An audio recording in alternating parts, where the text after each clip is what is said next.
Welcome to our channel. Today we how to configure WooCommerce to sell dropshipped products, full guide step by step clearly. To configure WooCommerce to sell dropshipped products, start by installing and activating the WooCommerce plugin on your WordPress site.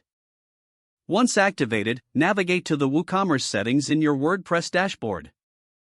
In the settings menu, ensure that your currency, payment methods, and shipping options are configured according to your business needs.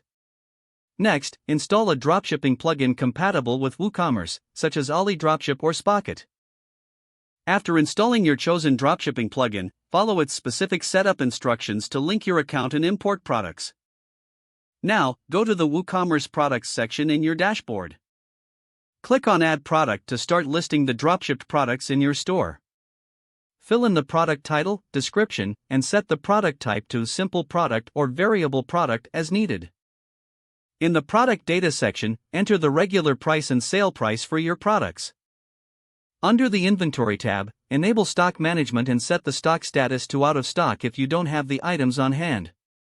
Next, set up the product images and any additional attributes for variations you may offer.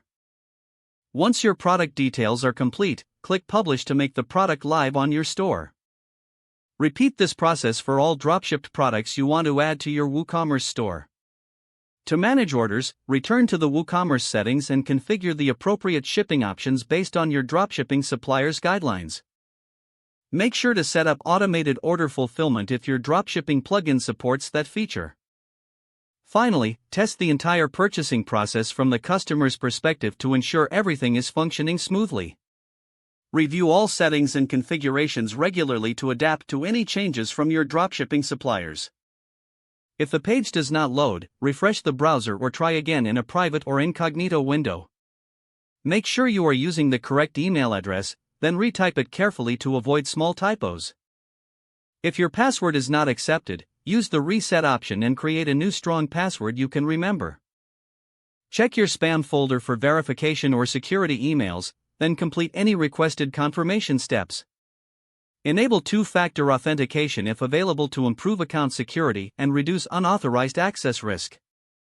After signing in, review your profile details so your contact information and settings are accurate and current.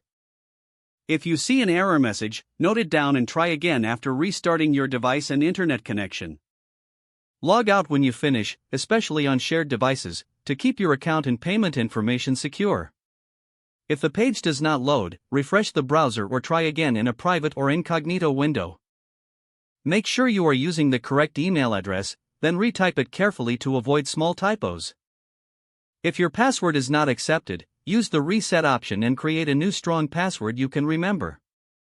Don't forget to like this video and subscribe to our channel for more step-by-step tech guides.